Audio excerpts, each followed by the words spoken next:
you about, could you please tell us a bit about why Harpo Marx, one of the great comedians of the 1930s and 1940s, who you aptly describe as the hyperkinetic member of the Marx Brothers troupe, who wore a blonde curly wig, chased women across stage and screen, and honked a horn instead of speaking. It's so visual. I can see it right. Those of us of a certain age, if you haven't, by the way, if you're of a certain generation, you haven't seen Marx Brothers films, please do.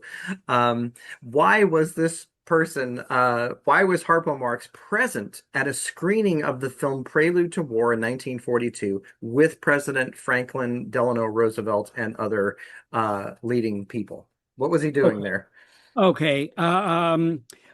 First of all, this series "Why We Fight" is really quite incredible. And although it does have some lapses as far as breaking into stereotypes and that kind of thing, Yeah. that's actually pretty minimal. That is, given that this was a series of films that were to be shown to the members of the U.S. Armed Forces in order to explain why they were being called on to fight. And originally, when Ralston conceived this, he thought that it would also be for the general public. But the way that he got it through was by, first of all, having it only approved for the military. Okay, so it had a great response among the military, so Mhm. much so that a lot of the generals and military people said to Roosevelt, this should really be shown to the general public. This would really help with getting people behind the war effort. And Roosevelt had not yet seen it. So they said, well, could you make, do you think you might be able to do so? Of course, he had to see the film.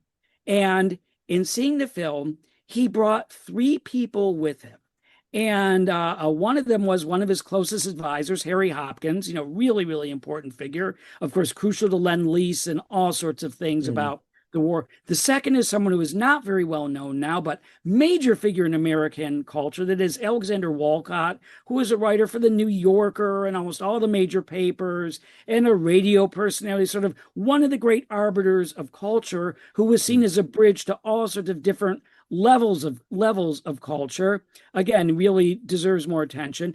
And then the Good. third person was Harpo Marx. Now, there are three people with the United States, or with the president of the United States, and he's brought them with him to make a decision about whether this film series should be shown to the entire American public, which is a Were there pretty just, I'm decision. sorry, were there just four people in the room? Yeah, there were four people in the Oh, I don't room. think I realized. Okay. There were Wow. four people Wow. in the And room, Harpo is one of them. and Yeah. Harpo was one of Oh, them. that's such an So American